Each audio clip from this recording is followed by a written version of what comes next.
All right. Here we go. Another Tuesday night of college football playoff rankings released by the committee. And I appreciate everybody being here on the Voice of College Football, whether you're on the main channel, Ohio State, Michigan channels, or USC, or Clemson, or LSU. Thank you so much for being here. And let's think about this before we get the rankings reveal. We've got 4 undefeated football teams. Georgia was 1 last week, Ohio State 2, Michigan 3, and TCU 4. I can't think of anything that could possibly change that order. Maybe if Ohio State would have dominated Maryland and played a much cleaner game than with Michigan slipping and almost stumbling and falling against Illinois, maybe there would be an issue there. But TCU, again, wins, and they win a close game against Baylor. But again, everybody won a close game out of those 2, 3, and 4 spots. And Georgia a winner over Kentucky last weekend. After that, of course, the major shakeup is concerning Tennessee. How far will the Vols fall? They, of course, have been eliminated from the college football playoff period. So in a sense, it doesn't matter how far they've fallen. They are not going to make the playoffs. They were, I believe, number 5 last week. So the Vols will drop out of the top 10. If there is some thought out there that that their massive losses have killed them, meaning by 4 touchdowns against was it 4 touchdowns against South Carolina and such. But that would be the major move of the week. In addition to, of course, USC, they hold serve, they defeat UCLA, and they maintain their running for a college football playoff berth through the Pac-12 championship game, and most likely against Oregon. If Oregon's a winner against Oregon State, then the Ducks will take on USC in the Pac-12 championship game.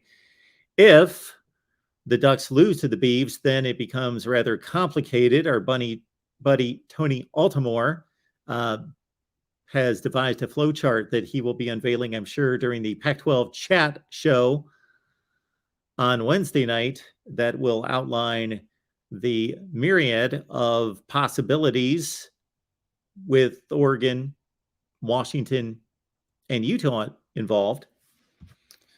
But again, it could be rather simple. If Oregon wins, they're in. All right. We are awaiting the rankings reveal starting at number 25. While we're doing that, why don't we take a few calls? I'll check out some comments. Hopefully you joined us during the last hour. We were on our Iowa show talking Hawkeyes and the Huskers, playing an enormous game coming up on Friday for the Big Ten Western Division Championship. If the Hawkeyes win, if they lose, then Purdue and Illinois are in play then. And again, I consider that a huge game because I'm a college football guy. I'm not a playoff only guy. So the conference championships mean a ton to me. And we'll see how much they mean to the committee. All right. Comments coming in. Anything of note? I see Connor Johnson in the chat. He should be Connor, you should be rather happy with me. I've ranked Oregon State at a healthy position in the top 25. That actually makes sense.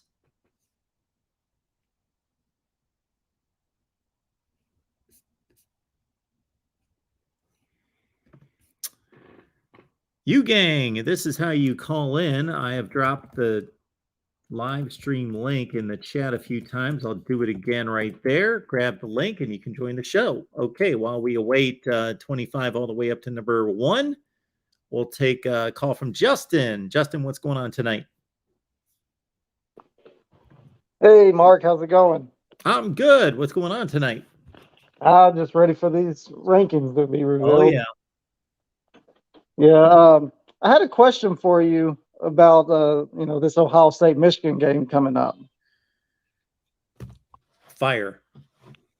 So I'm hearing a lot of OSU fans are saying how they're going to destroy Michigan. Do you think they're being hyperbolic, or do you actually foresee OSU destroying Michigan? Hyperbolic is a friendly, kind of nice way for you to put it. Because even with Michigan's, they're pretty much decimated with injuries. We all kind of know the storyline that's being thrown out there, but maybe they are. Yeah, perhaps. They have a lot of injuries to report. We don't know if those players are going to play and how healthy they are. Yeah, but even if they aren't healthy, I still think Michigan presents some serious problems for Ohio State. They do. And I'm a Michigan fan. I don't know if we can pull this one out. It's going to be the room for error is diminished greatly going into the game. So when you ask me about the possibilities of it being a blowout, and I let you know that they're being hyperbolic by stating that Ohio State's going to trash Michigan, that doesn't mean that it can't be a blowout. Any game can turn into a blowout. Does anybody really believe that if Tennessee with a healthy Hendon Hooker played South Carolina 10 times, that we'd be looking at a 30-point spread?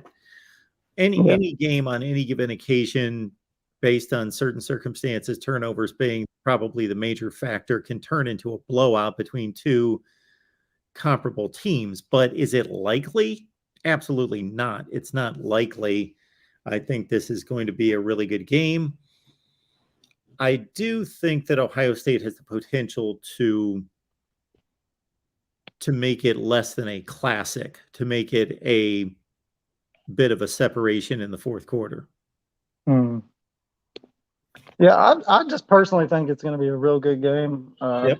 I'm thinking like, maybe touchdown. It could get away from Michigan if Blake legitimately doesn't play. If he's just ruled out, can't play, I could see like, a couple touchdown loss. That's foreseeable. But outside of that, I mean, I know Ohio State wants this badly, but obviously Michigan wants it badly too. I think both teams are coming ready to play. Yeah, there is no way to question in any such way incentive and motivation. If you can't get hyped for this game, then there's not a game that exists that you can possibly get motivated for. I think that both teams should be motivated and are typically motivated year to year, even when there's nothing on the line or nothing tangible on the line, when it's just played for pride. Yeah, this is arguably the greatest rivalry in sports, not just college football. And so I think that's enough. But these guys are playing for championships, and the reason they win all the other games is to get to this game. So the incentive is obviously there. We've seen really good football games get out of hand the last 5 minutes, so it could be a 17-point game in what was a really good football game. Okay, we got the first batch of rankings coming in. We've got Louisville at number 25. They were unranked last week. Cincinnati at 24. Texas at 23. They were unranked last week. Number 22 is UCF, and number 21 is Oregon State, who was number 23 last week. Okay. Anything else from you, Justin, on Ohio State, Michigan? Well, one quick question, because Yeah. the yards per carry thing has been a thing for the past like 20 years. Whoever wins that battle Yes. has tended to win the game. Do you foresee Ohio State being able to run the ball on Michigan? It's funny that you say that, because I recorded with Steve Dace a few hours ago, and he asked me something that led me in to that part of the game and that statistic. So this series has obviously been about trench warfare and running and stopping the run for decades. It is less of that than it's ever been. However, that's still important. I believe that for Michigan to win, aside from special teams coming into play or turnovers, and we've got Ole Miss at 20, Tulane at 19, UCLA drops to 18, North Carolina drops 4 spots to 17, Florida State at number 16 up 3 spots. Okay, so aside from oddities of special teams and turnovers, I still think that even though the running game, especially on the Ohio State part of it, has been minimized by its elite passing attack, so the run game for Ohio State is less important than it's probably ever been, that it's still important. I believe that Ohio State doesn't have to outrush Michigan, but it can't be a game in which Michigan runs for 225 and Ohio State runs for 50. It has to be, if this game is a really good game, if the game's not a good game, then obviously Michigan's going to have to throw the ball a ton of times. And If they they're don't want to do behind, that. or Ohio State's going to have to throw even more if they're behind. And by the way, we got Notre Dame at 15, Utah at 14. Number 13 is Washington. 12 is Kansas State, up 3 spots, and Penn State holds at 11. But barring that, saying it's going to be a 4-quarter game, Ohio State wants to throw the ball 40 times and run it 30 to 35 times. Michigan wants to throw it 20 or 22 times and run it 50 times. So I would say that if Ohio State can run for, 120 or 140 and keep Michigan around 170, 180, and only lose the rushing battle by 30 to 50 yards, and if Ohio State can run the ball reasonably well, and I mean like 3.5 yards per carry, then that's a good sign. Yeah, I agree. Well, that's all I really had, Mark. I just wanted to talk with you about the game coming up. And Awesome. thanks for taking my call. Thank you, Justin. Always appreciate it. Thanks. Let's keep it moving here at the Voice of College Football as we await the top 10. And unfortunately, with just a couple games left, meaning the final game this season, the regular season, and the conference championship games, we don't have a team outside the top 10 that can reach the playoffs. We got DeAndre on the line. DeAndre, how you doing? Good. How you doing? I'm good. What's going on? Can you hear me, Mark? I can. Okay. So, first off, I got a question for you. I meant to ask you the other day. I heard some guys on ESPN talking about the quarterback at Texas, and they were comparing his attitude to Josh Rosen. Do you agree with that? Like that nonchalantness, Yeah. not really caring. I know how highly rated Josh Rosen was coming into the pros. Do you agree that Euros is like that too? So Tennessee drops 5 spots to number 10. I would say that Josh Rosen definitely gave that air, and that was there, that vibe, that air about him. But always, we would hear things that pretty much backed that up and confirmed that. In terms of Quinn Ewers, I've not heard anything that makes it sound like he doesn't take football seriously and he doesn't study game film and he doesn't apply himself. Right. I don't know. Well, I think they mean far as demeanor when the team is losing. Oh, so they're not talking about work ethic. They're talking about not being a leader, not being fiery, not getting after guys, not being a leader and getting down. Yeah, you can't. The difference in quarterback versus a lot of other positions is people are looking at you, and it's not a good thing, even if you're playing left guard, to be hanging your head and to be kind of zoned out, but you're basically responsible for your assignment. Yeah, the quarterback, you have to just show everyone that you're fearless, you are steely-eyed, meaning you're not fazed by anything, and you're tough, you're resilient, mentally tough, you're focused, all those things. I just know that Quinn Ewers played a lousy game against Oklahoma State, and he played an exceptional first quarter against Alabama, and really everything else I've seen out of him has been where he has shown great arm talent, but not to be one of the better quarterbacks in the country. He didn't have much of a chance against TCU. He just was under a heavy pass rush the entire game. Right. So I'm going to transition to a question. It is going to be very confusing, so I can't really put it in the words the correct way. I'll hang with you. All right. So Clemson lost to Notre Dame up at South Bend. With the wind, it was heavy. We saw that in Northwestern Ohio State game, right? Sure. How often has Notre Dame, I can only remember Texas, gone down south to play a team when it was real hot in their environment?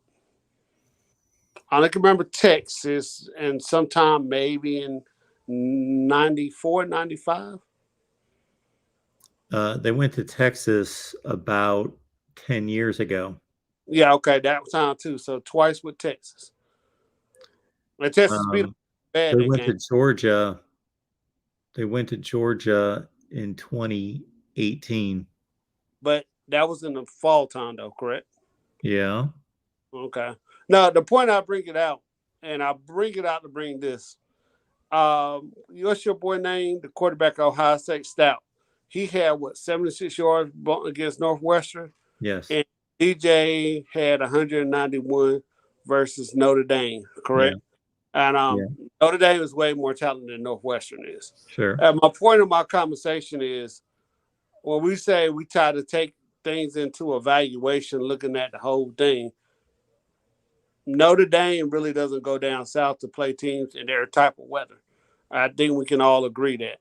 Even when they play Southern Cal It's still later in the last game of the year, like it is this year, and they used to play Southern Cal in the towards the end of October when the weather's not that bad.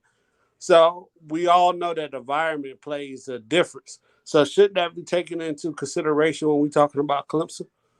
No. Okay. I don't think so.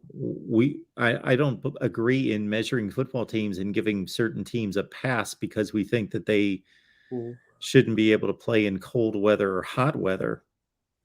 Okay. Like, do you understand what I'm saying? That What?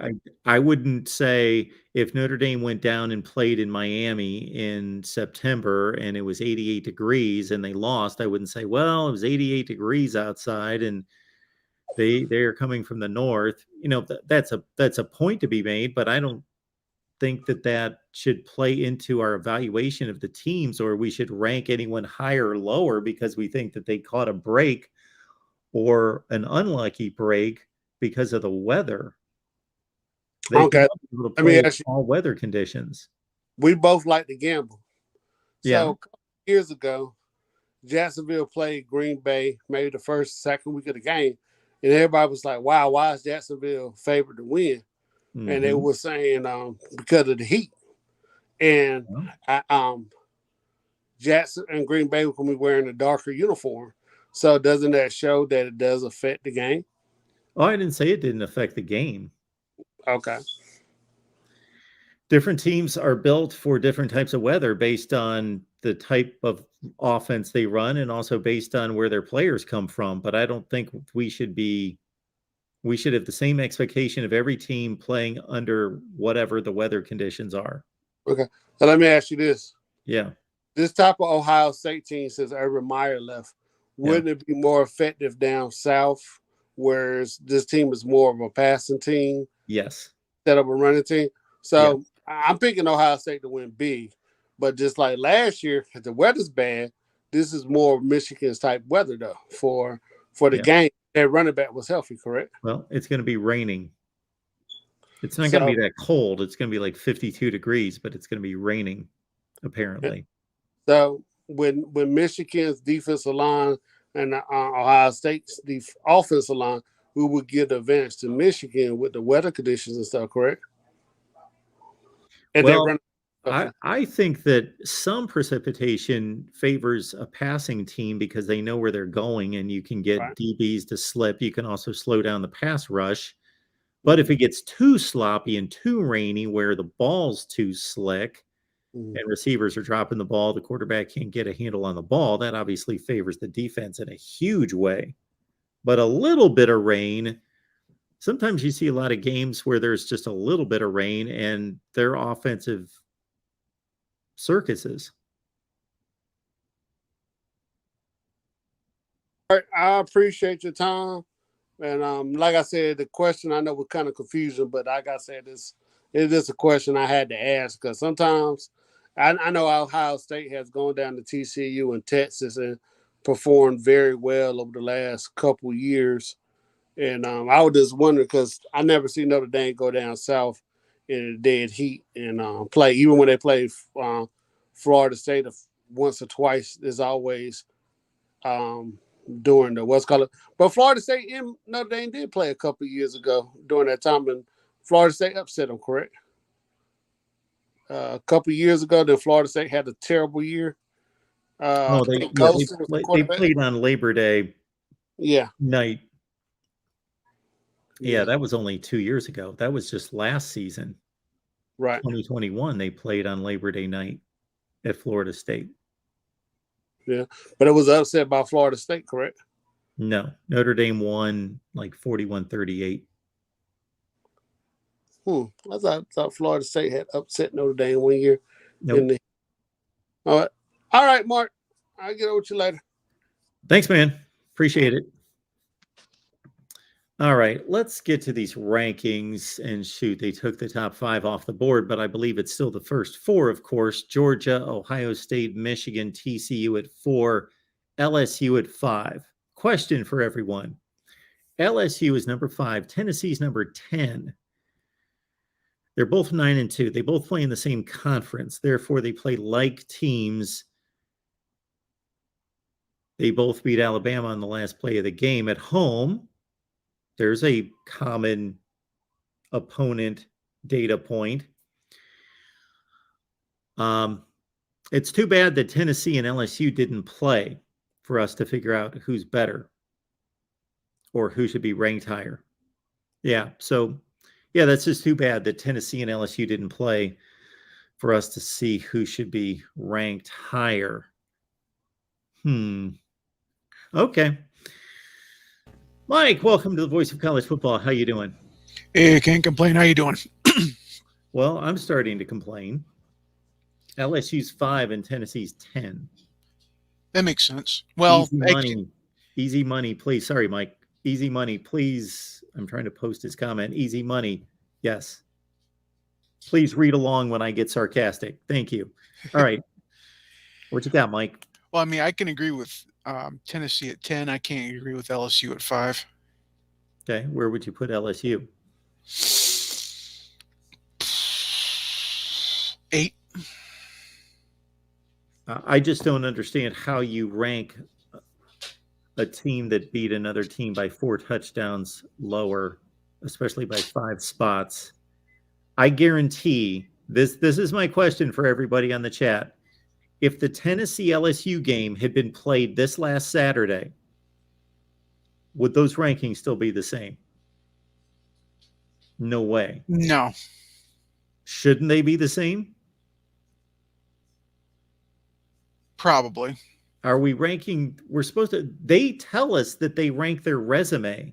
They're not ranking their resume. They're ranking it like a build-up to the conclusion of the season. That's how they're ranking these teams. I see. The thing is that there's too much transitive property involved with Alabama, Tennessee, and LSU, and for some reason, LSU seems to want to come out smelling like roses, and I'm not sure how that happens. Well, LSU beat Alabama. They beat Ole Miss, which that win has been downgraded. Mississippi State's a decent win. Mississippi State, they might be what, the 10th best team, possibly 9th best team in the SEC. I don't know if I call that a quality in the win. SEC. Do you consider Maryland a good win for Michigan? Well, let's see here. I would probably I'd probably put them 5th in the Big Ten. Okay. Well, Mississippi State, I think, is a better team than Maryland. Not by much, but I certainly believe they're better.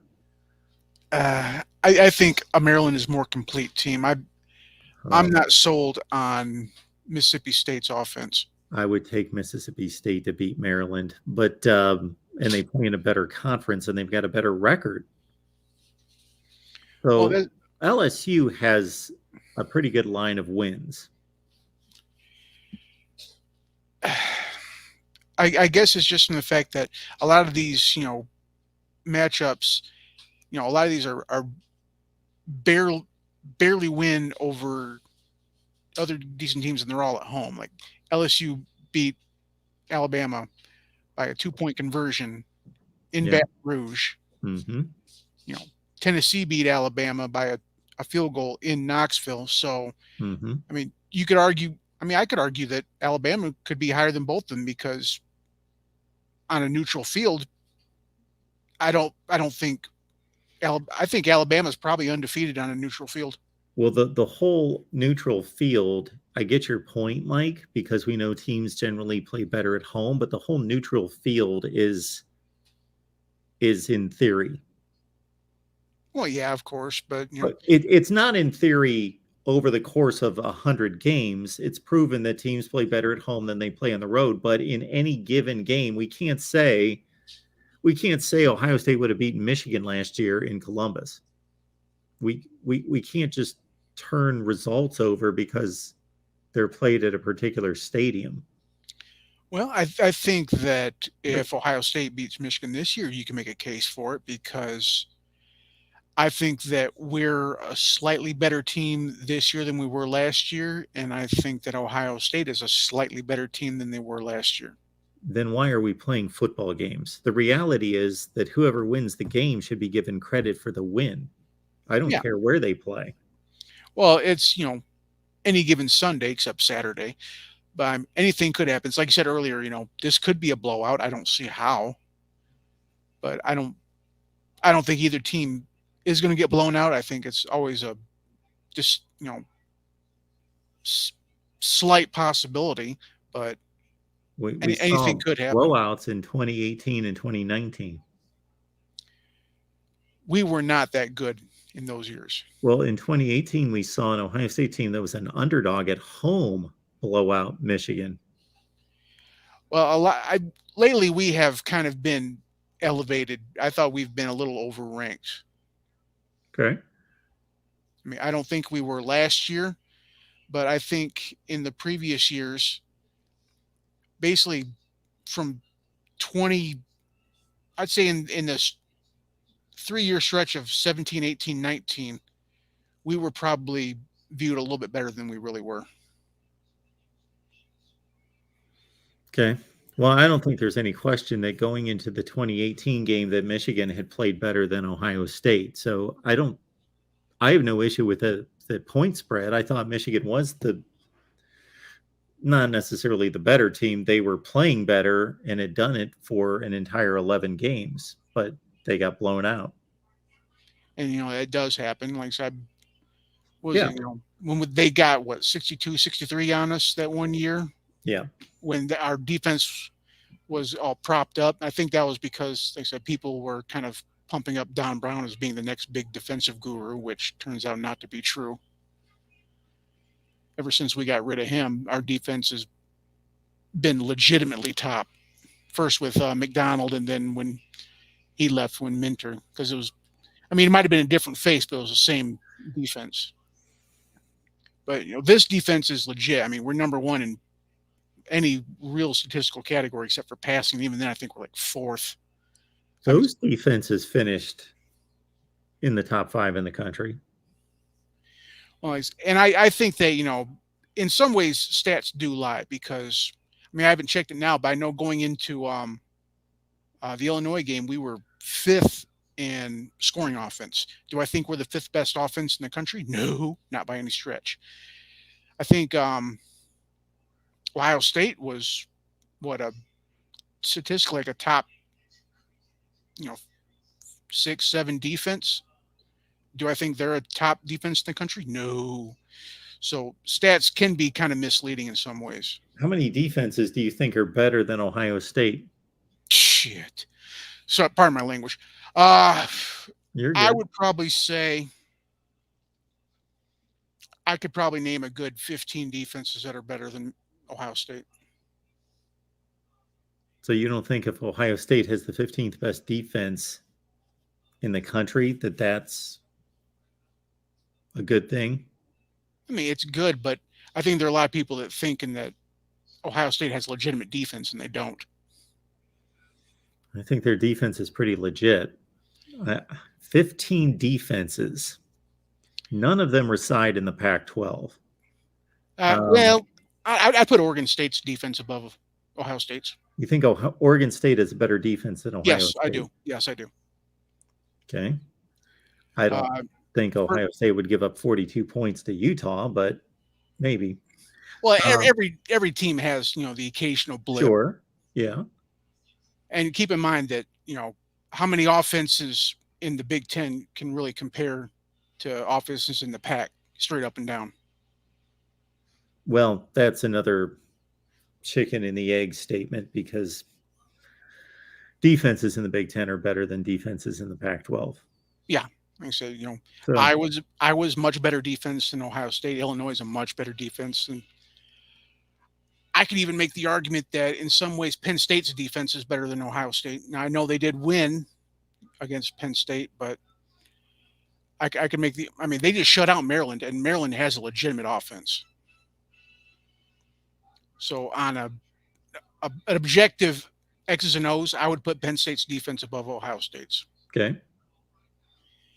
And then you go down to the ACC, Clemson, obviously. I think North Carolina State's defense. Obviously? You think it's obvious? I think Clemson's defense is considerably better than Ohio State. I didn't even think that was a real argument. Oh, I think it's an argument. I'd put NC State's defense over Ohio State. Really? Okay. Yeah. Yeah. I think those are arguments. When you say that they're not arguments, I think that's debatable. Well, I guess in theory, anybody could argue anything. I expected Clemson's defense to be that much better than Ohio State's, but I don't think that's proven out. You know, and the main difference is that, you know, Ohio State's obviously light years past Clemson in offense. And you make the argument that it's because Dabo keeps that Uyangule as opposed to Cade Klubnik. I think he's kind of dropping the ball on that one.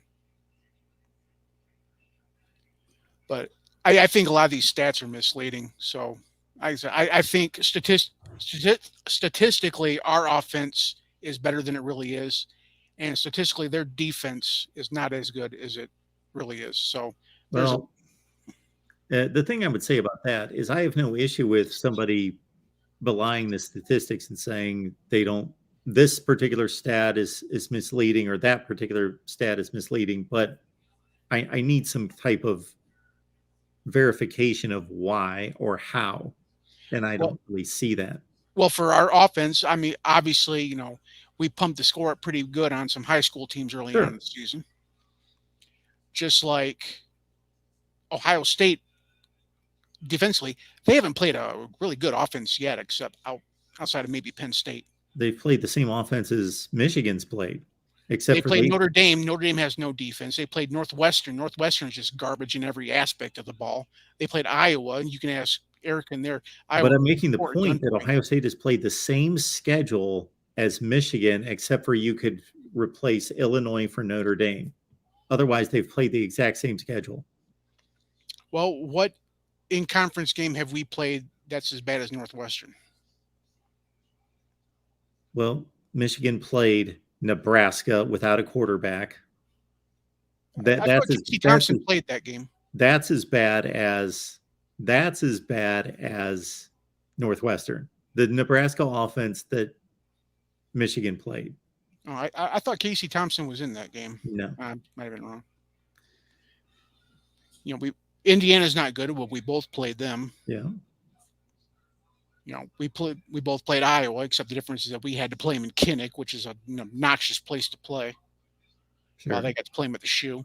I don't, you know, it's like you said, you know, home field advantage does matter some, but I'm not going to say it's night and day. But I guess, you know, injuries aside, all questions will be answered this Saturday. Yes, they will. And then I'll look forward to about that. Hopefully we'll play Iowa. I expect Iowa because, you know, they play Nebraska and Iowa City, and I don't see any way Nebraska wins that game. Yeah, I don't either. And then I guess I'll just, you know, jinx out there to Prangley and what I call the Trojan trio. All we need is for them to lose, which I think they got a real chance of losing to Notre Dame because that one's in South Bend, right? No, they're at USC. No, they are? Oh. Yep. So got that. And then, so how does the Pac, do they have like a neutral field they play in, like Seattle or San Francisco? Vegas? Okay. Yeah. And that's right now is probably what, Oregon? If Oregon wins. And then if they lose, Washington? It's complicated, but most likely Washington. Okay. And, all right, Mike. And I think Clemson plays South Carolina in the last game, right? Yes. And then they, foregone conclusion, they play North Carolina in the championship, right? Yes, that's already set. Okay, so I need one of those two games to fall for both of them, and then I'll be happy. Okay, Mike. Okay, thanks for having me on. I appreciate it. Of course. All right, Chad, thank you so much for the super chat. We appreciate that. Michigan settles for at least 3 field goals. That is the story of the game. Ohio State is not great, but able to put together 3 touchdown drives. Buckeyes win 27-19. Michigan settles for 3 field goals. 9.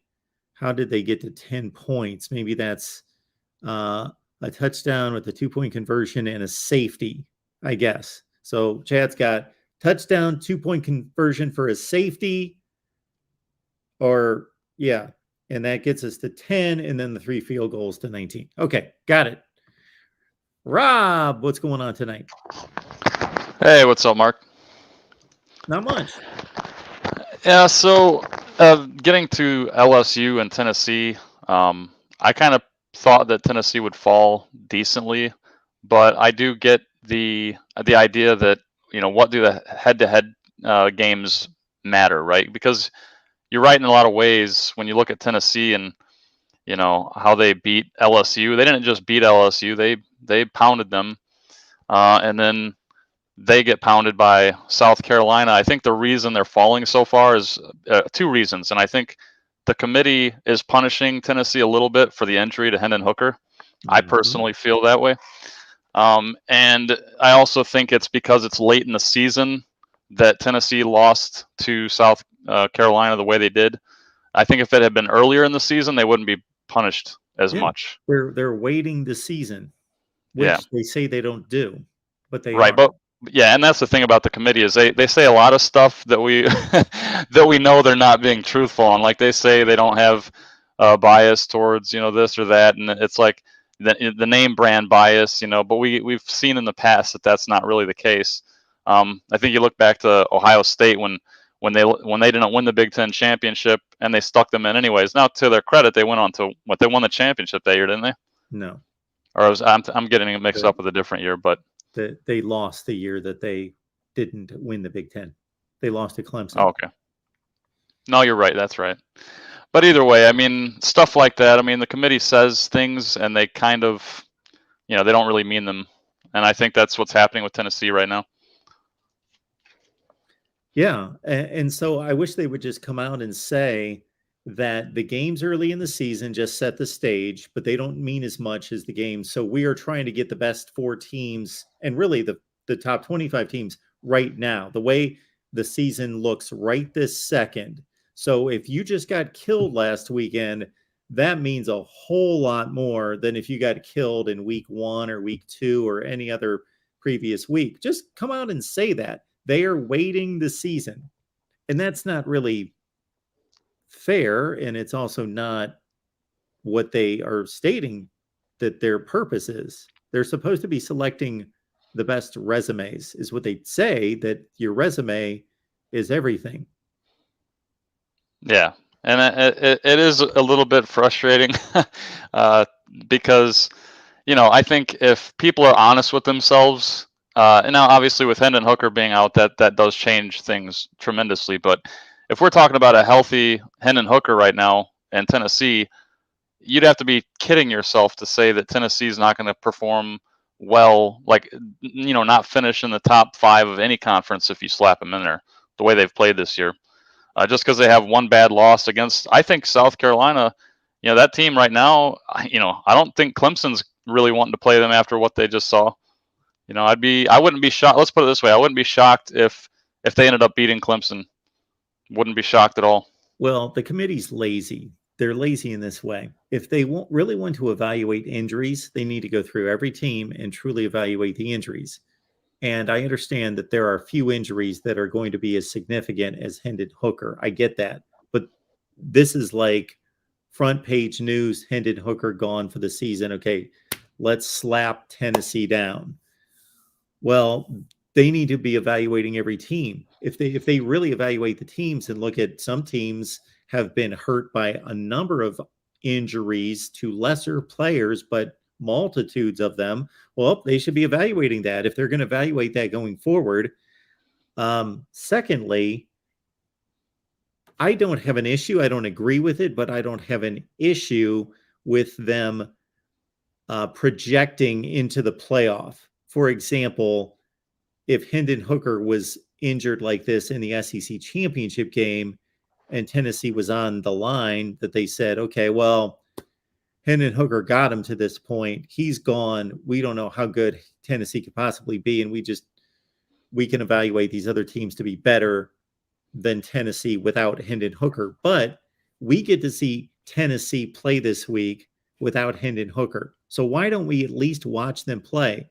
Wouldn't it be something if maybe a team lost their 2 top quarterbacks and had to play a third string quarterback and miraculously won like a conference championship game 59-0 and won 2 playoff games against the 2 top seeds and won the national championship with a third string quarterback. Yeah. Wouldn't that be phenomenal? But with this approach, I guess we would maybe never see that. I don't know. Well, and that's one reason I'm really looking forward to the expanded playoffs. And I know there's some people on the channel, and not just this channel, but all you look across YouTube and media in general. There's a lot of there's some people that are against an expanded playoff, which I think is, to me, it's a little silly because yes, on one hand you do lose something, right? You lose that kind of prestigious invitation to the top 4, spots in the playoff, but what you gain to me is far more because more fan bases have a legit chance to get behind their team and see what they would really do in an actual playoff environment. Now there's no more guessing like, oh, TCU, say TCU loses, next week or whatever, and they get bumped out of the playoffs. Now their fan base is like, well, this is BS because we've been a top 4 team the entire year, and now we're out of the playoffs just because we had one loss at the end of the season. Whereas an expanded playoff, you actually get to see that. Or like, Cincinnati, teams that kind of are on that bubble every year, you get more of a chance to see what teams could actually do. And I think that's to me, that's just a win-win, Yeah. We all know that TCU most likely has to go undefeated to make the playoff. Well, that criteria is not given to the SEC champion or usually not the Big Ten champion or some other champions. But why is TCU held to that standard? Well, because number one, they weren't considered to be any good or any kind of factor when the season started. And number two, they're winning games that are close in a narrow fashion.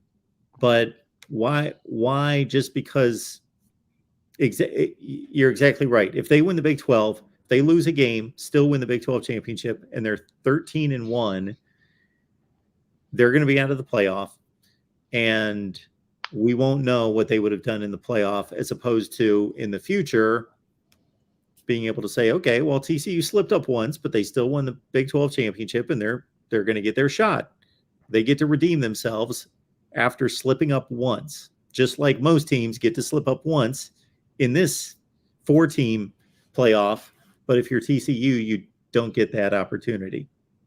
Yeah, and exactly. And I don't think either one of us think that TCU is actually a top 4 team in terms of what it actually is. No. But they do deserve their ranking because they've performed. They've done what they've been asked to do. They've won every game in front of them, and and they've played some good teams. But yeah, the thing is, if there's an expanded playoff, we don't have to guess anymore. We'll know. TCU is in the playoff at that point, whether they win or lose. I think they're probably still a top 12 team, and then they get to go and prove, if they were worth it or not, or worthy of it or not. And that's the same thing. I mean, we'd see in Alabama in the playoffs. Some people would groan, but Alabama would be in the playoffs still. You'd have teams like Notre Dame outside of the bubble that might make it and stuff like that. And then you get this kind of playoff system where you actually get to see the best team. And this kind of goes back to Tennessee and LSU. Then we kind of get to really see who's going to perform better in this kind of more, stressful playoff environment. Like who's going to advance further, Tennessee or LSU? Now, again, without Hendon Hooker, it's not truly the true Tennessee. Mm-hmm. So that does kind of diminish them a little bit. But anyways, that's all I kind of wanted to talk about tonight, I guess. Yeah. I'll let some other people get on the line here. Thank you, Rob. Appreciate it. Thanks for having me. All right.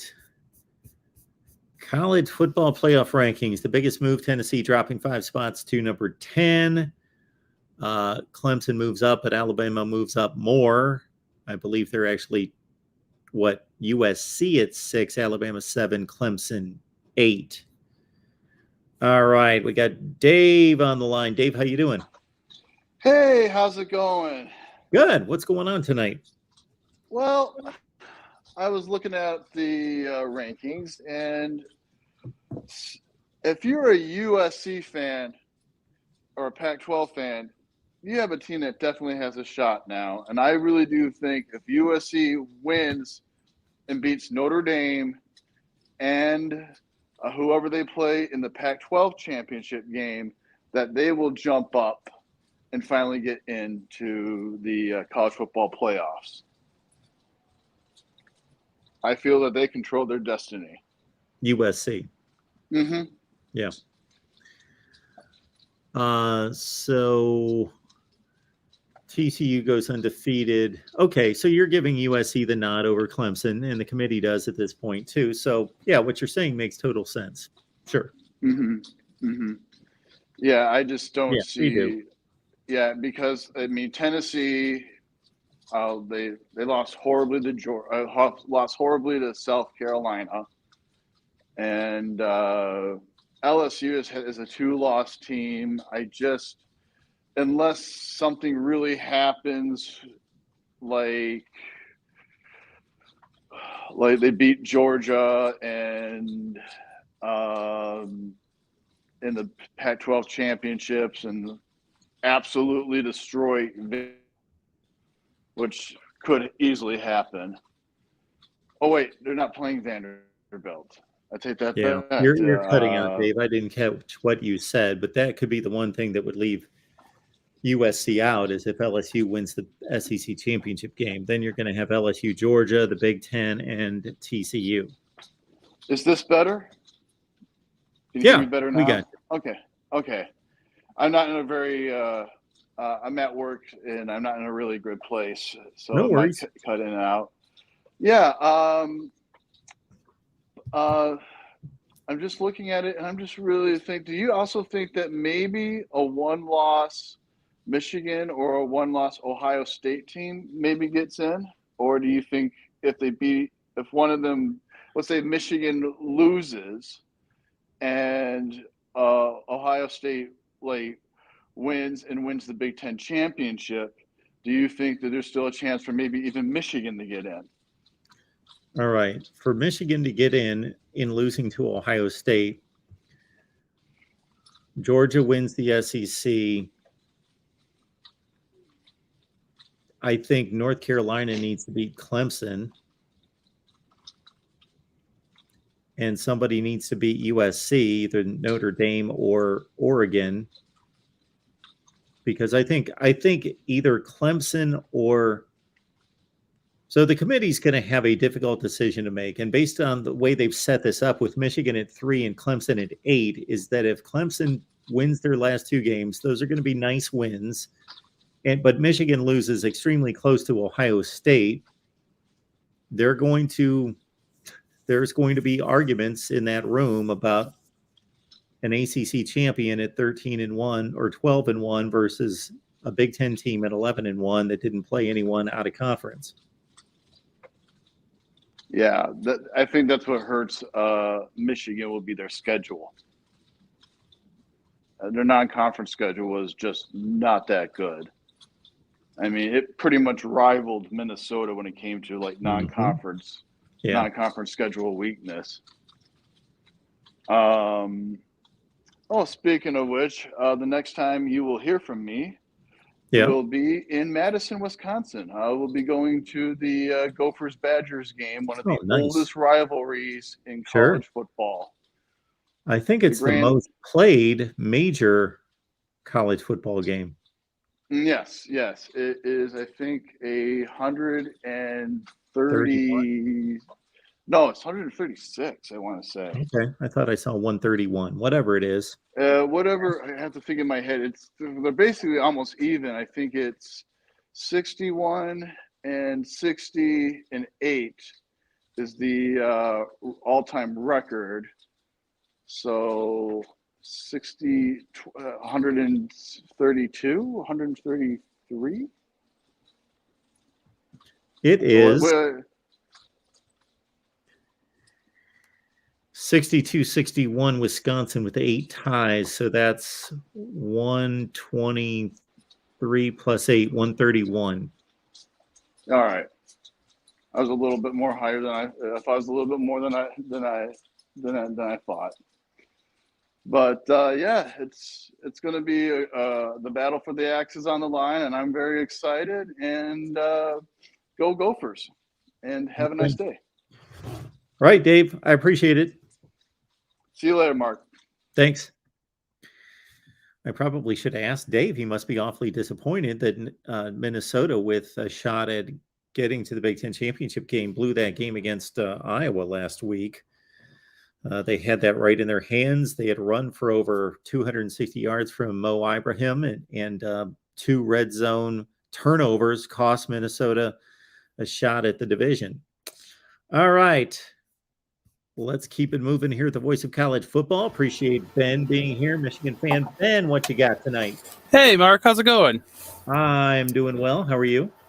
Oh, pretty good. Hey, I have to talk about this perception that Ohio State has a bad defense. Yeah, I think that's a bit much.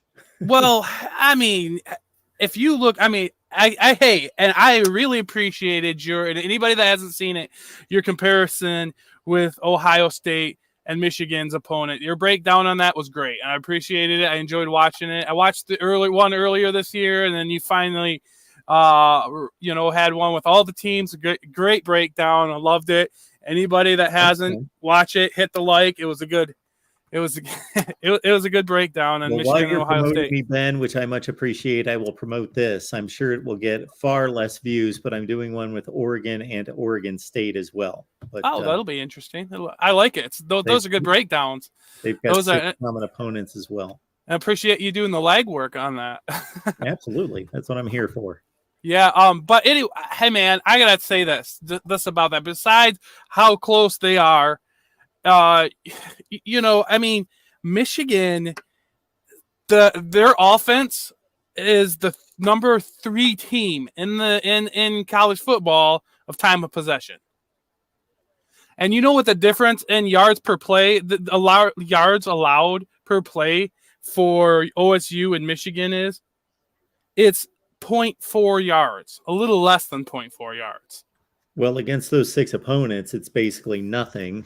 Yeah. Let me look it up here. But you're talking about a defense that's you're talking about Michigan's rated the number 1 defense by the at least in the NCAA's database. They rank them as number 1, and it's I mean, I can see it because you get you look at yards per game, yards allowed per play, touchdowns. They all total yards. I mean, yeah, it makes sense, but you got to look at it objectively. Ohio State's defense is on the field a lot more than Michigan's, and that makes a difference. I mean, if they're going to be getting more tired out, I mean, they're a good defense. Ohio State's defense has defended 40 more plays than Michigan. So if you look at yards per play, Michigan's number 2 in the country to Iowa, and Ohio State's number 7. Yeah, I mean, they're right up there. I mean, but I mean, if I take into account, you could even make an argument maybe Ohio State's defense is better just because they're on the field so much longer. I mean, it does matter. I mean, I firmly believe being on the field longer matters. I mean, you're giving a team more opportunity, and your defense gets tired out. Your defense has a bigger disadvantage being on the field, and I think. I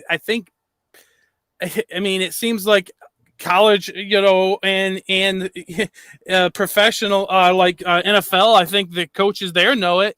When their defense has to be on the field longer, they're less likely to win that game. So, I mean, I think it's easy to make that argument that the Ohio State has as good of a defense as Michigan. Or any other team in the country. And I hate this, and I hate Buckeyes, but you gotta be realistic. They got a good defense. It's hard. Jim Knowles has turned it around there, and I can't see it. I cannot when I look at the stats, I cannot see them in any way but being a good defense. Yeah, and the point I was trying to make to Mike earlier, caller, was that statistically they're extremely close. And basically, if you consider that, like Mike was making the point that Michigan's got a great defense, they've got the best defense in the country, but Ohio State's defense is average or awful or whatever he called it. I think it was just saying that they weren't legit, but I think they're very legit. They played 6 opponents that are exactly the same, and then you can basically line up Notre Dame and Illinois and flip a coin over who has the better offense. Neither offense is really that good, but they're competent, they're decent. They have strong offensive line play, strong running games, serviceable passing games. So there's 7 games that are basically the same. And, you know, like I pointed out to him, Nebraska without Casey Thompson has been inept. So throw that opposite Ohio State playing Northwestern. You know, basically they've played the same schedules. Yeah, really close. So, yeah, if anything, and I said this to somebody that we were recording with, or maybe Steve Dace today, that I see Michigan's defense as being more consistent and consistently good from down to down to down. I agree. Where Ohio State's defense kind of shows up. They get gashed more, but they also make the big plays sometimes. Yeah, those 5-star guys like Zach Harrison and JT Tuimoloau and those guys, Yeah, they make about 4 or 5 plays a game that are pretty eye-popping. well, the Maryland game, you know, they shut Maryland down at the end of that game when they needed to, and they made the plays right there, you know. Yeah, their pass rush was unstoppable the last 2 plays of the game. They just Yeah, and the same thing happened against Penn State. They found themselves in a tight game. There's like 8 or 9 minutes left, and then they just started just ambushing Sean Clifford. Yep. No, but, you know, I agree with that. It's cool to see, and it's really makes it interesting going into this game. As a Michigan fan, the argument I'm making for Michigan as for Michigan as the I don't think there's a doubt that that Ohio State has better talent. I think there's a talent gap. They recruit better. I think there's a huge. I mean, I don't know huge, but there's definitely a gap.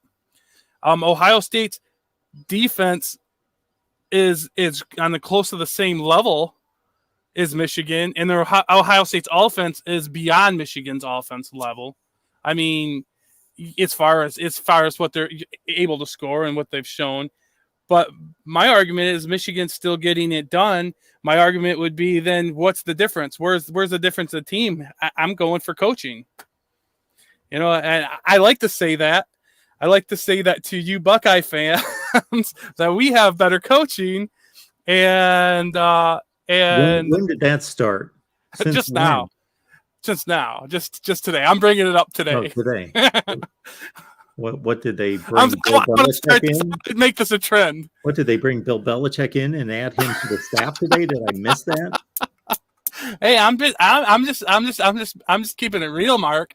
I mean, what if we beat them last year under talented, and this year we're looking pretty, like when you look at the two teams, they're very comparable as far as what they've done to their opponents.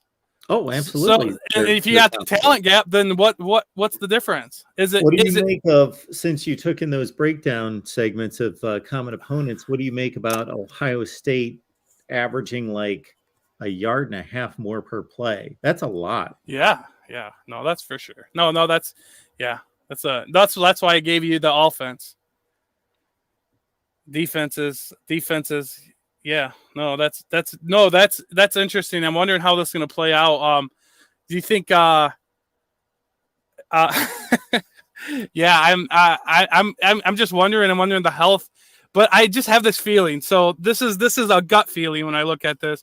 When I look at Michigan going into this game, the way they're talking about it, it looks like, and I want to know if you see this. At all, or if it's just something maybe emotional fans getting, but it just seems like they have something up their sleeve. I'm not seeing. Yeah, Michigan. What in terms of being more explosive offensively? Like I don't know. They just the confidence they have. It's almost like they know they're holding, or I don't know if they've had a game plan for this game for a while. And they're I mean, maybe they're bought into it, this game plan. I don't know, but it just seems a little bit. It seems like there's this confidence emitting. Maybe it's just because they won last year. I don't know if anybody else gets that impression. I get that impression when I listen to the players talk and I listen to the coaches talk. Well, it's impossible to measure, but I think it's a real thing. We can only conjecture on it, but I think it's a real thing. I said the same thing about Stetson Bennett last year, that I expected him to be just a more confident player. He showed me so much resilience and so much internal fortitude to overcome what he did in that championship game last year, that suddenly he gets this monkey just thrown off of his shoulders, and he can probably believe that he can do anything now. Yeah. Yeah. So, I mean, so you kind of contributed to that. I mean, do you see what do you know what I'm talking about? Absolutely, I do. Okay. Yeah. Confidence is a huge factor in sports. Yeah. And the other thing that I wanted to mention, actually what I kind of was I don't know. I wanted to get on here and talk with you a little bit about the rivalry before the rivalry actually happened, because I don't know how it's going to go and I don't know how I'm going to be feeling afterwards. So I wanted to make sure I got in here tonight and chatted with you. But this LSU thing, do you think this is the committee saying, hey, we want to try to get two SEC teams into the playoffs, or justify it? Because I cannot justify LSU being at right outside number 5. Well, I can't justify LSU at number 5 if Tennessee's number 10. That doesn't compute in any such way, and nobody can argue me out of that thought process unless we wait the season. Then we have to completely admit we are waiting the season. The first week is worth like a 10th of a point or a 10th of a game. The second week, like 2/10 of a game, and then on down the line, actually 1/12 and 1/11 and so forth. And then the final game is worth more than that is obvious to me. At least the NCAA basketball selection committee admits that and says, we look at generally the record of the last 10 games, because we want hot teams we are going to break ties by selecting hot teams. They'll never say that. The committee for football will never say that, but that's what they're doing. They're obviously doing that. How can you look at Tennessee's resume and LSU's resume and what they played, and Tennessee beat them freaking by 4 touchdowns? That's ridiculous. I beat them by 2 points. Even if they beat them by 2 points, I'd say they won the game. But here's the other thing. Here's the other argument I want to make against LSU. You're saying LSU's playing in a tougher conference, SEC. Okay, we know SEC is a tougher conference, but their other losses from an out-of-conference team. That's not even the best in their. They're not even the best in their conference. They might actually be the best in their conference. Who knows? But they're 8-3, and in ACC, which we've seen the ACC really show its show that it has some weaknesses. Well, yeah, they got 9 against the other 4 conferences. They got Clemson at 8 with 1 loss. So obviously they're not looking at the ACC as being a strong conference, or maybe they're just looking at the Notre Dame game. And see, if this was all rated and evaluated in a vacuum, let's say, I would have no issue with Tennessee falling from 5 to 10 after getting blown out of the stadium in the 4th quarter. They weren't blown out of the stadium from the first play. So there are differences when you look at final scores. Like, it wasn't 28-0 in the first quarter and the game was over, and the rest of the scoring was just completely irrelevant what the score ended up being. It was a 35-31 game, and then they got blown out. And I have no issue with saying, okay, if you just asked me in a vacuum, the number 5 team in the country went to South Carolina and they played a 6-4 team and they lost by 28 points. We dropped them to number 10. I'd say, sure, I would have no issue with that. But these aren't done in a vacuum. They're done involving other teams, and where they place LSU, Alabama, and Tennessee make absolutely no sense. If they are evaluating the entire season and every data point is equal. Yeah. And so So if I take when I look at this, if you actually look at college football and take out schedule, just from what you've seen, what teams do you actually think are the best? What do you think would be the best games? Georgia's the best team in the country. Ohio State's the best team in the country until further notice on Saturday, which certainly Michigan, I think, is going to give them a hell of a game, and I think it's going to be a great game. And at times this year, I thought Michigan was the better team. Actually, I would say for the first 4 or 5 weeks of the season and the entire offseason, I thought Ohio State was 10 points better than Michigan. Michigan changed my mind for weeks and weeks and weeks. And here in the last 2 weeks, I'm back to leaning Ohio State. Yeah. But I would say Michigan is probably the third best team in the country. And I believe, again, if we're throwing out records and resumes, I don't believe that TCU is actually the fourth best team. I think they deserve to be there. Oh, they're not the fourth best team. If you were just saying, Mark, you got to put your mortgage on the line. You got to send teams out to play somebody else. I'm taking Alabama over TCU. I'd take Alabama over everybody else on that in the top. Put them in the top 4. For that 4th spot. A perfect example of this, and I'll remind Tony and Tim, when you guys are ready, just let me know. Maybe they did. I will make this statement, then we'll move on. Okay. That in 2019, Ohio State, LSU, Clemson were undefeated. They were extremely talented, really good teams against good schedules.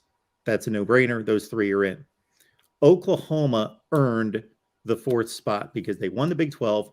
They only had 1 loss. They earned it. People asked me the same question that you just asked me. Did the committee get it right? Are those the 4 best teams in the country? And I said, well, no, they're not the 4 best teams in the country. Those are the 4 teams that earned it, and Oklahoma being the 4th that earned it. But Alabama's the 4th best team in the country. Yeah, I believe so. They went 10-2 that year. Then they trounced Michigan in the second half of a bowl game, and they finished 11-2. I guarantee, and we all know it, because LSU and Alabama played that season, and it was a classic game, great game, that Alabama's not losing by 5 touchdowns to LSU like Oklahoma did. So they weren't the 4 best teams, but they were the 4 teams that earned it. Yeah, All and that's kind of okay, Mark. It was nice talking to you. You guys have a good night. Thank you. All right. Time for Tony. Time for Tim.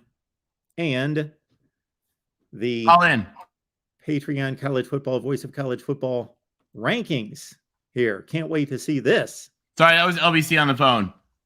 He may be joining us in just a minute. Sure. All right, Mark. Well, we've got some interesting things this week. Your voters from all 5 conferences and independents differed a little bit from the committee this week and differed a little bit from your top 25. So it's going to be kind of interesting. Let me quick bring it over here into the share. Oh, there we go.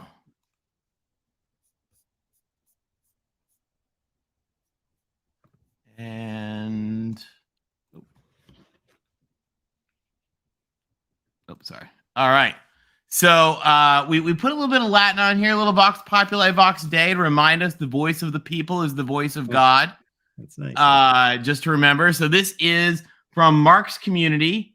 And Mark's community is we get folks across Mark's Patreon. So if anybody's not a part of Mark's Patreon community and the Discord server, it's a lot of fun. And anybody from there is welcome to submit a vote. And so we get folks that do it every week. We get up to 20-some people depending on the week. But we make sure they're from a mix of conferences. And it's really been interesting to see how people voted. I will tell you that for those of you guys who think that I am not loving certain teams, I'll tell you there are much more than other folks who have some serious issues with some teams who got murder stomped. So without further ado, shall we reveal how your folks have voted what a 12-team playoff would look like if we were doing it now? So remember, guys, this is if the new playoff started today, what would the voice of the people have said within your Voice of College Football community? So number one, the Georgia Bulldogs. Pretty solidly number one there. Next, the Ohio State Buckeyes. So following the trend, continuing to follow the trend with Michigan. Now remember, for those of you guys who don't remember, the top 4 conference champions will get to host the byes and the bowl games. And then if you're not a conference champion, you don't get to do that. So Michigan would get in that number 5 seed, which is a really good seed. Next, TCU. Mark, I think your folks have kind of joined me. I personally done this. I think more folks have too, in saying, all right, TCU, we didn't believe in you, but you're there. So congratulations. So TCU gets that number 3 spot. Then USC gets that number 4 spot. So those are your 4 bowl hosts. And Michigan is the only double one on there. So now going into your number 7 seed. Your number 6 seed, I'm sorry. Number 6 seed is Clemson. So Clemson would host a game. Alabama at number 7 would host a game. LSU at number 8 would host a game. So there are your 4 hosts. So your 4 first-round games will be in Baton Rouge, Ann Arbor, Tuscaloosa, and Clemson. Next, your folks said Oregon. So they're going to have Oregon and LSU with the winner going to play Georgia in New Orleans. That's Bo Nix goes back to the homeland. Like, that would be fun. Next, Penn State heading back down to Alabama yet again. Will they stop yet another overconfident SEC team? Who knows? But the winner would then go to Miami to play Ohio State. Like, that's kind of awesome. Washington is going to Clemson with the winner heading to Dallas to play TCU. The 2 next out. So, Mark, your folks did not give enough votes for Tennessee or Notre Dame. They're the 2 next out. Because remember, a 6th conference champion has to get 1 slot.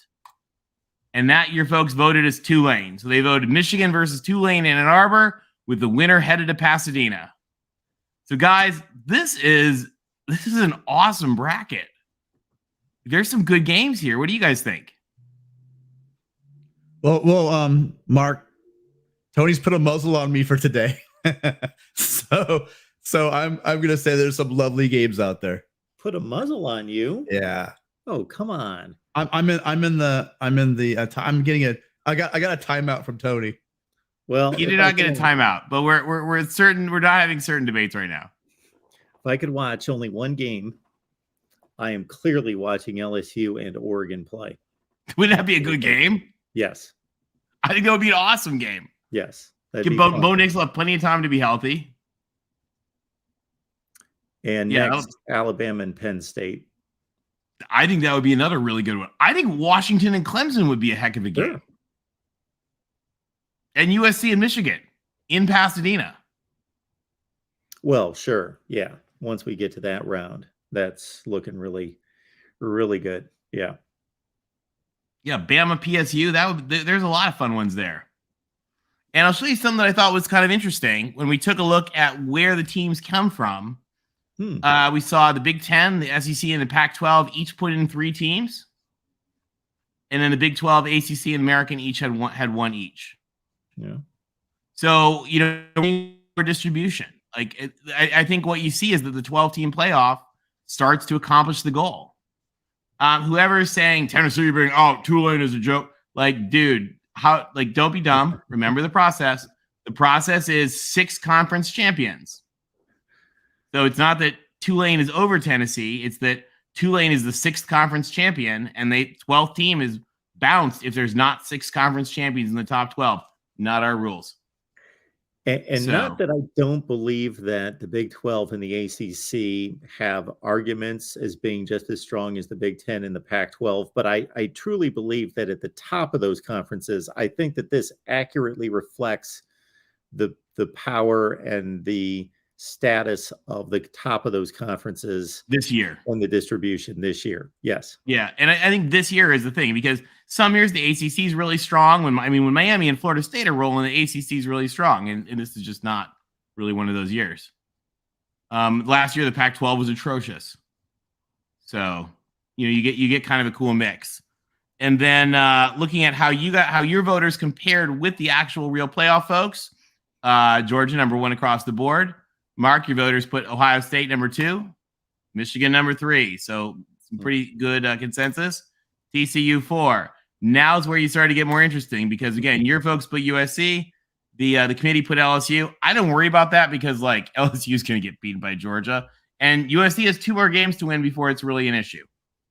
So we'll see. Then your voters put Clemson as number 6, which this is where I thought the committee was kind of smacking Clemson because the committee's okay with LSU being murder stomped twice, but the committee has issues with Clemson being murder stomped once. I don't know. I'm not Boo Corrigan. Alabama, universally number 7. Then this is where we backfill the LSU and the Clemson. Oregon, unanimously number 9. Your voters believed in Penn State, whereas the committee thought that whatever that nightmare in South Carolina was somehow acceptable. You guys then had Washington for your voters. And then D-Rock Irish is anybody from the Patreon community. So there's a whole bunch. It'll number anywhere from like 15 to 30. It depends on how many people respond on a given week. And then the committee put in Kansas State. Mark, your voters have not been kind to Kansas State yet. The Big 12 has not since Texas and some of those guys have fallen out. The Big 12 has not gotten a lot of love. But I guess we could go through the Patreon lineup and determine what teams and conferences each person represents. I would be curious to see that. We do get a wide mix all across. I mean, we've got Virginia Tech people, we got Miami people, we've got Clemson people, we got USC people, we got Oregon people, we got Notre Dame people, we've got my knowledge, though, Alabama. Tony, what? Just to my knowledge, for people looking at the number 5 and going, the Patreon. To my knowledge, there are only 3 Trojans on the Patreon. Am I wrong on that? No, I think we got a 4th, but he hasn't voted yet. Okay. Yeah, no, actually, USC had higher rankings from other people. There were people who had USC at like 3 and 4. I didn't. I didn't either. Oh no, sorry, I did. I had them at 4. But there were people that had Tennessee at like 15. So it was just like the AP vote where people vote. I think, Mark, your folks had a lot of issues with the murder stomping. I was kinder to Tennessee than a lot of people were. And I've been pretty kind to LSU because I think LSU is doing a good thing. Recency bias. It is. Well, it's also double murder stomp bias. I think like people will forgive you being murdered once, but like Jon Snow, you can be murdered once and it's okay, but like murdered twice, and then you're done. But it was interesting to see. I think we see the big thing I noticed with them is that TCU has earned the respect. Like, and I joked I said, Cinderella went to the bathroom at the ball and she found some guy who sold her a little bag with a couple grams of pixie dust, and now she's just throwing it out there and staying at that ball past midnight. So it's great for TCU. I mean, TCU is they keep winning, and I think the voters were pretty solid here in saying, all right, as long as they keep winning, they still get to be there. And do people telling us what you got? Why aren't you in the Patreon voting? Well, that's what I was going to say. If you're complaining about anything in here, it's $5. I would hope to believe that nobody out there, I know money's tight for a lot of people, but I would hope that $5, considering a lot of faces I see that are constantly in the chat, the fact that you guys haven't ponied up $5, I'm sure there's a couple of you that have circumstances, but there's a lot of people I see in this chat every single day. But you know where I don't see you? I don't see you on the Patreon. And it's $5 a month to show Mark how much you appreciate the literally, for some of you, countless hours of entertainment you get from Mark. And you guys you're repaying him with 0. So it might be a good idea, maybe, just maybe this Christmas season coming up, you feel a little bit generous, you might want to drop a super chat or maybe join the Patreon because, it's only $5. And Mark does a lot for this community. And it's a great way for you guys not only to thank Mark, but also become a part of this and be able to vote and watch parties and have a voice on the Discord. It's a wonderful place to be. And again, I know I've been there. Sometimes money's really rough, but it's not rough for all of you guys. So let's see some of you guys join the Patreon this week. And if anybody here who's watching on TV or whatever, so you can get the links to the Patreon off the description from this page, or if anybody wants, you can just go right now. You can scan this QR code, and it will sign you up for Mark's Patreon. So I know a lot of you guys watch on like YouTube TV and stuff like that, so you're not in the chat. You can't click on the links, or you're not looking at the description or whatever. So if you're not doing that, or you're doing this afterwards and you're not looking at the chat, you can just scan that right there. So yeah, no, but it's getting interesting, Mark. We got your folks have said a lot of interesting stuff there. So it's a lot of fun, and I'm excited. We got some big games this week, a lot of rivalry games, and we'll see what happens. That's what I like to see. People not having groupthink, everybody thinking for themselves, working out the rankings for their own, analysis, their own perspective on what they find to be valuable, what they find to be legit versus what they are knocking teams down for. Absolutely. I have, by the way, dropped the link to Patreon for the sign up there in the chat. Cool. Well, we appreciate it. And guys, hopefully we'll have more of you guys chiming in your votes next week. But just taking a look at this, I mean, it's just like, I can't get over how excited I am for when they get this this new playoff going. I think it's going to be really awesome. Absolutely. And what I'm looking forward to, Tony, is having and hearing you explain your Pac-12 championship flowchart. Oh, yeah. Do you want that real quick? Does anybody need that? You can save that for the Pac-12 show. Okay. With the Pac-12 show, by the way, there's going to be like 4 words that will not be spoken during the Pac-12 show. Are you guys ready? And I say this as a child of the great state of Michigan, the grandson of a devoted Buckeye, and the friend of many people from Tennessee. The words Michigan, Ohio State, Tennessee will not be spoken during that 2.5 hour period. So for anybody who wants a break from the battling, we hope you will join us tomorrow night for the Pac-12 chat show. We got some wild stuff going on out west, and it's going to be a lot of fun. I like it because this is rivalry week all over the nation, and we want to certainly give everyone its due. And there are a few amazing matchups in the Pac-12. I'm looking at the Apple Cup. I'm looking at the Civil War. I love those matchups. The Territorial Cup. I understand they're going to be wild. Teams are not good this year, but still, it's Arizona State. Love those matchups in the Pac-12. It's going to be fun, and we'll go through the flow chart with you guys for.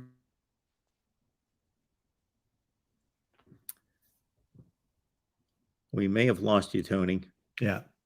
All right. Well, thanks again, everybody, and we'll see you guys tomorrow night, 7:30 Pacific, 10:30 Eastern. Thank you, guys. Thanks, Tony.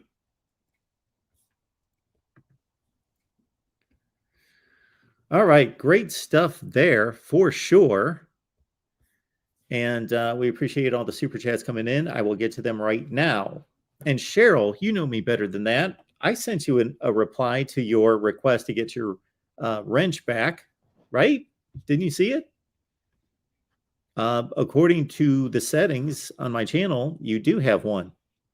So I couldn't really change something that says that you have moderator status. All right, let's catch up with these super chats. And we've got George on the line. Let me make sure I don't miss any. If I ever miss a super chat, yell at me in caps. I think we need to get back to that one all the way back here. Jared, thank you so much for the contribution. We appreciate it. How much is Ohio State not having the psychological edge worth? Has it flipped? Nobody is really touching on that. Game is played by humans, not robots. Great point. What I said last year was that obviously you had a team, a program in Ohio State that always won that game. They had won it every year going back to 2011. So none of those players knew anything more than Ohio State wins this game, Michigan loses the game. However, I had a feeling going into that game that Michigan was ultra confident. Certainly hadn't been proven against that team, but they were confident based on some of the hurdles that they exercised during the season. They conquered some issues like beating a ranked Wisconsin team on the road, something that they had not done. Michigan State, of course, was a close game that they lost. They beat Penn State, etc. Anyway, that if Michigan got off to a good start, if they showed that they could play or outplay Ohio State, that at some point, maybe it does flip. Maybe it goes from the team that is supremely confident and almost arrogant, not that they intend on being, but when you're that dominant for that long, it's easy, it's human nature to feel as though this is just the way it goes. And we're going to go out there and we're just going to crush them. And then when you finally see that this team is not the same team that you've faced in the past, and you get that kind of resistance and you get punched in the mouth, that the team that comes in supremely confident based on past experience, that can flip and work against them as, this is different now. Where the other team can come in and sure be on edge and not completely convinced that they can do it, but have that belief. And then when that belief is substantiated, the first few drives of the game, the first quarter of the game, then maybe that psychology flips. Now we've got a situation where Michigan's won one game against these Ohio State players. So we've got Ohio State players that have just maybe tasted a loss, and that's their entire experience. There's others that have obviously won the game, but you got to go back to 2019. So there are a few of them that are a factor in this game. So I am not a psychologist, but that's my quick take on that. All right. We also have super chats coming in from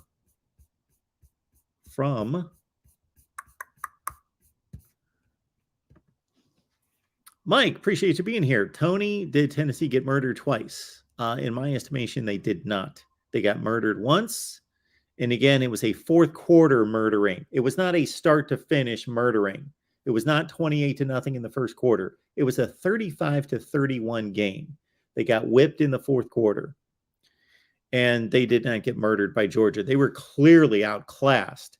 They were clearly whipped by Florida, but it was not it was a 27-14 game. That it wasn't close. Georgia had it under control. Their pass rush was devastating. All of that. They were clearly the better team.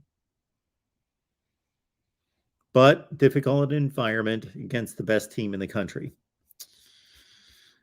Next up, we've got Lemansky. Thank you so much for that, sir. We appreciate you. The Milwaukee Journal-Sentinel reporting that Jim Leonhard will be named Badgers' next head coach.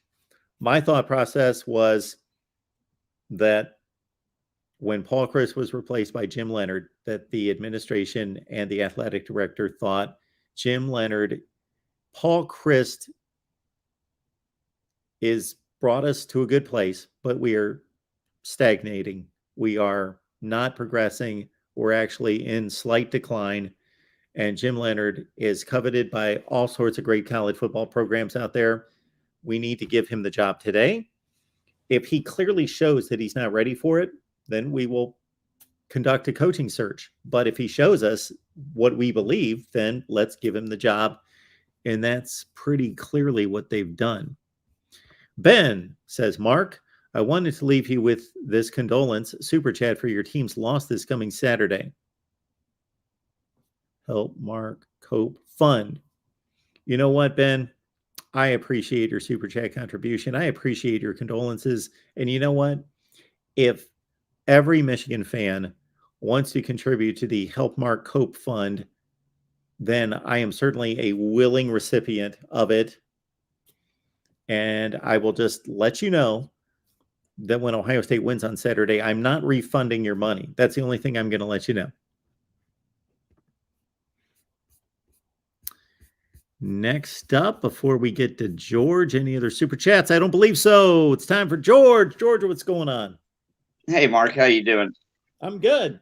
What's up? Hey, I got this hat the other day, and someone asked me what that letter R stands for. What is that? I've seen that before. I have seen that logo before. They asked me if it was Rutgers, and I said I don't think so, but I have No, no it's not idea. Rutgers. I have seen that R before. Do you know what it is, or did you just find I it don't. out? I don't know. Huh. Whoever knows I in was the in chat, this. tell us. Well, there's. I have seen that R before. I was in this literal. What do you call it? Liberal brew pub in Portland, where everyone's a liberal. Oh boy. And Okay. some guy said it means Republican, and I went, no, that's not what it means. Isn't that funny? What were they gonna It's all fun. you? We were all joking, you know. Okay. That's good to know that there can actually be some humor around politics. That's nice to know. Thank goodness. Hey, in 30 seconds, can you tell me a scenario where Alabama gets into the playoffs? In 30 seconds. A minute. A half. Absolutely, minute I and a half. can. LSU loses to Texas A&M. They're out. TCU loses to Iowa State and the Big 12 championship game. They're out, and their entire conference is out. USC loses to Notre Dame. That takes out the entire Pac-12. North Carolina beats Clemson. That takes out the entire ACC. And there you've got a spot for Alabama. Oh, my God. I'm so glad I asked you that, because I was trying to figure out that if Alabama gets in the playoffs, I'm taking Alabama to win it all. Just give them one more chance. I dare you. Let's make it 1 year without Alabama. I know. It'll frustrate the whole country. We will all forget about the railroad strike for a minute and just be upset about Alabama winning it all. Yeah, that would be pretty sad. Hey, here's my next question. Who the hell is Jim Leonard? Never heard of him. Jim Leonard was a tremendous defensive back at Wisconsin. Then he played in the NFL, and he's been the defensive coordinator at Wisconsin for about 5 years. Really? Yes. Wow. And has been one of the best defensive coordinators in the country. I can't believe it. I had no idea who he was. I can't keep up with it all. How do you do it? It's my job. Oh. In a strange way, I would say before it was my job, I actually kept up with college football and sports in general better than I do now. Because while other people are watching, cut up versions of the Penn State Rutgers game from last week or whatever, I don't get to do that much of that kind of stuff. I would like to be able to do more of that. I'm running a business, so doing all that kind of stuff. But hey, listen to this. Yeah. You know, Josh Pate has CBS behind him, right? Yes. And I like his stuff good enough. He's a likable man. Yeah, he's a good guy. But he has ended all his shows lately with do this and do that. That's how we keep the show free. He should stop doing that, because that's not well taken. What the feedback is as if I'm gonna subscribe and pay you to watch your shit on YouTube. You get it? It's a bad look from a guy that's backed by CBS.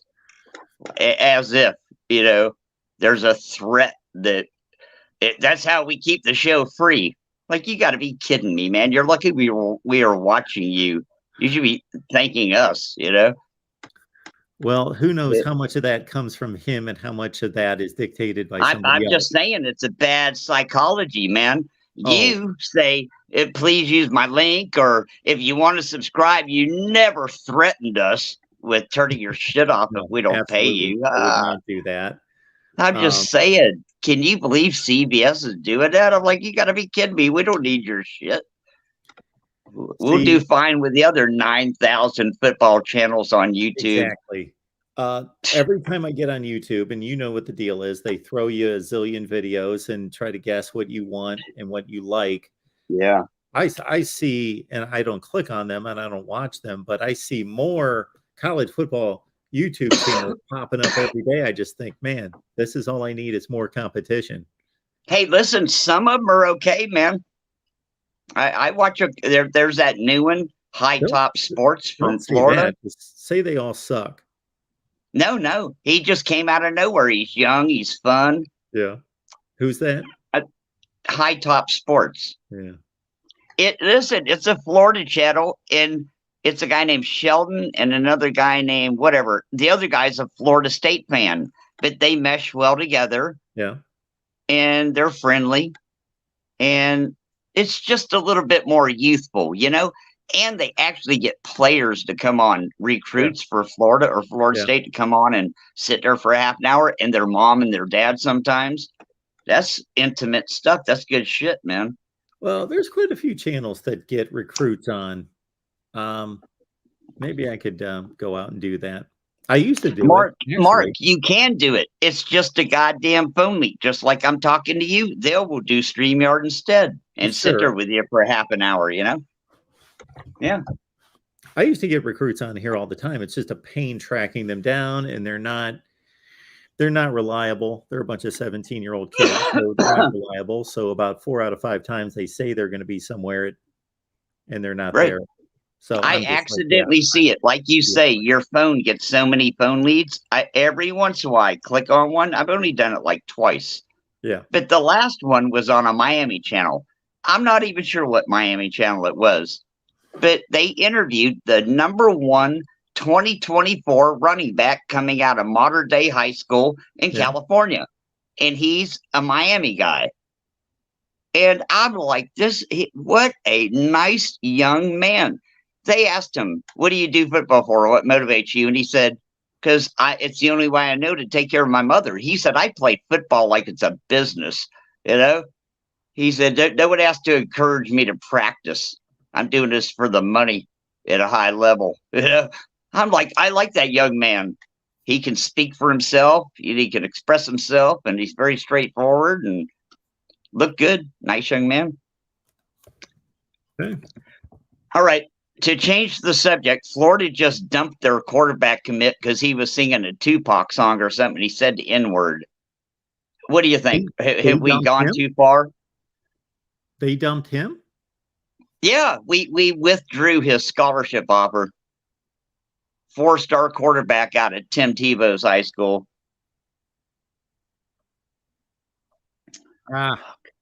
These pimply faced kids don't realize the ramifications for what they're doing. He was singing along with a rap song, and he said, I believe it was the N-word. I'm not sure. It had to be, though, you know? And how many times has everybody else done that? Like, when we get to that word, you're not allowed to keep singing. I'm just saying, it's sickening, man. This is me in 2017 interviewing Justin Fields. So there you go. There's Justin Fields. That's when I used to pound the pavement to try to reel in these recruits. But yeah, I just don't have it in me anymore. You had Justin Fields on? Yes, there he is. My goodness gracious. So yeah. All right. I'm just saying. Here too. They should call you and ask you for an interview. Just put the word out if they want to expose themselves publicly and talk. I probably had 1,000 subscribers then. Wow. I didn't even know that. And I've been watching you from the beginning. And I missed that somehow. Yeah, you're up in the ranks, that's for sure. I should do that. I'm going to pay homage and recognition to all my subscribers, and you can look up on YouTube how long people have been subscribed, and I could start with the very first subscriber and go through. It's amazing. Amazing. Well, George, what do you think about Florida State? Do you care? Well, I do care from this point of view. If we beat Florida State, will we maybe end up at the near number 25 on your list? No. Damn. You're 6-5. Well, what if we win our bowl game after that? Oh, maybe. Could we Maybe. They say we might be playing Cal or somebody on the West Coast. Oh, UCLA. That's who they're projecting we play in a bowl, UCLA. Wouldn't that be a blast? UCLA in Florida, really? Can you UCLA 's gonna imagine? drop Has that that ever much? happened in the history of the universe? UCLA and Florida played in the they played in a bowl game when Troy Aikman was there. They played in the Aloha Bowl in 1987. Oh my God. I wish I was rich. I would do like $1,000 super chat because you told me that. I believe had the final no score- idea. We can check me. Let's check this. And I believe the final score was 20-16. I have no idea how you know that. I'm gonna look this up.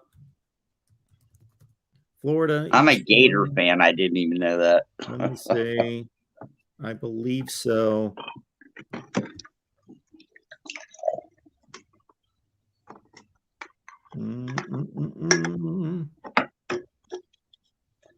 Let's see. In 19.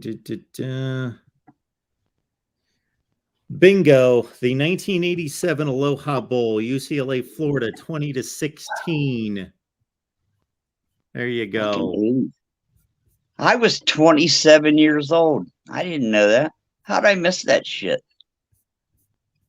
What was the score? I should get a super chat for that. I came up with the score of the 1987 Aloha Bowl off the top of my head. Shit. Who won? UCLA beat Florida 27-24? 20-16 in 1987. Oh, 20-16. 1987. That blows my freaking mind.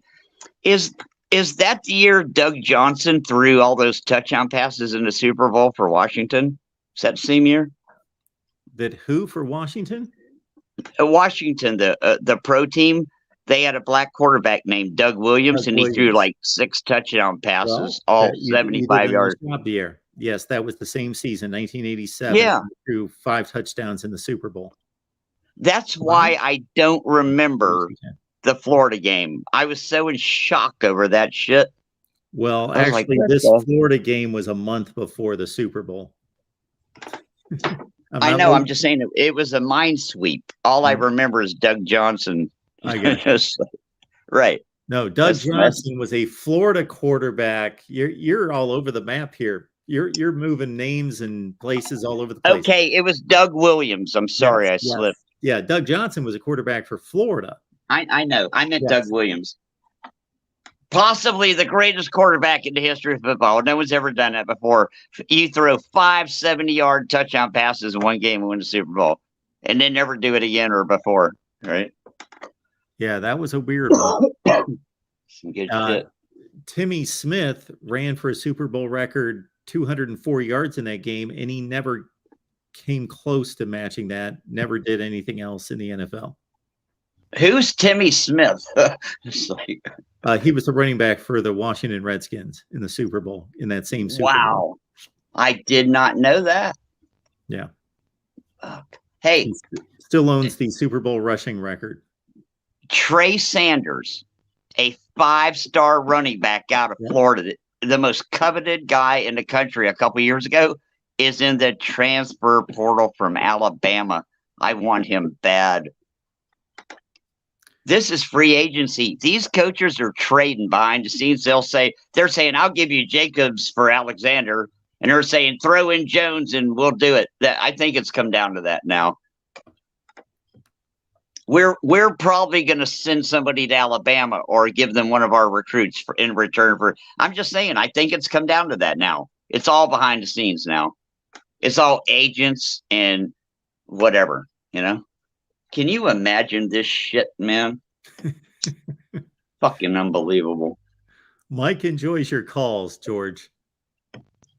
Hey, I'm sorry, guys. I haven't been paying attention to the chat. Trying to stay Mike focused here. Rotunda says this guy is the best caller in the union. I accept that. And if you're willing to write me in for president, I will serve. Okay. I will take that burden upon I will make more executive orders on the first day. I will say, I will put all law back to whatever it was in 1973. I don't even remember. We'll start all over, or reset. The real reset, like not forward, backwards. Get rid of these freaking cell phones. get a dial-up phone with one of those round things and start over. I don't think we want to go where we're going right now. Do you remember me telling you who set the Super Bowl rushing record in that same game with Doug Williams? It was Timmy Smith, 204 yards. John Reagan. Roger Dodger's trying to argue with me at 234. Roger Dodger, I just double checked. I'm right. 204. 204. Okay. Well, George, you are it for the night. So you've got the floor. Whatever you want here. Whatever you'd like to let us know. Okay. What if they say that we have an alien invasion and Martians show up and they say we're going to settle this on a football field and they beat us? What would be the implications of that? Would we have to accept their superiority? I'm just saying, just because Alabama wins the national title every other year, it doesn't mean anybody's any less. It's a thing. Ain't no thing. It ain't a thing. It's no thing. Just football. It's just football. I officially ran out of shit to talk about. Oh yeah, with 2 seconds to go in the Florida game, they called the guy down. He was in bounds. The clock was running. There was no timeouts left, and they gave Florida extra play. Did you see that? No. Really? Well, go watch the last 2 seconds of. Go watch the last 10 seconds of the Florida game. It's amazing. Explain that shit to me. All right. I believe. Hey, listen, you know what I'm talking about. There was 6 seconds on a clock. We had one play. We threw the ball way short. The guy caught it. Like, what did you even run that play for? And he stayed in bounds and got tackled. And they stopped the clock. And everyone went, what are you doing? You know? They're Vanderbilt. They're used to losing, and they just couldn't believe that they were going to win another game. Good point. And you know what Florida's quarterback did on the next play? No. It's the last play of the game. Now, there's 2 seconds you shouldn't have. You know the play doesn't count. There's going to be like uproar. This will never. It's all we'll talk about for the next year. He threw it into the stands out of the end zone. It wasn't a Hail Mary. It was a cruise missile into the stands. Because I think they have an earpiece in their helmet. And that was the only way out. You throw that son of a bitchin' ball into the stands. Watch the last 2 seconds and you'll see. Now that's sports entertainment. And now we all sit here and go, what just happened? What was that? And they took our best defensive player. He's out for the first half. And you can look at the play and he didn't do anything wrong. It's just a good solid tackle, you know? That's football in 2022. I know. They need to back off a little bit the way they control the game. That's why these good players get all this money. If the players can do it themselves without involving the referees, it works better for us. But if the players can't pull it off themselves, the referees will step in and help them by going 5 yards, illegal formation. All right, George. We're going to love you guys. We're done. Thanks for talking to me in the old person's home. You. All right. Thanks, George. We'll see everybody. I'm not really in an old person's on home. Wednesday. We've got Ohio State at 11 a.m. Eastern time. We've got Oklahoma at 12:30. We've got Florida State at a new time tomorrow at 3. Michigan Friday. at 5 and Miami at 7. That's tomorrow night. See ya. Love you. Thank you for that.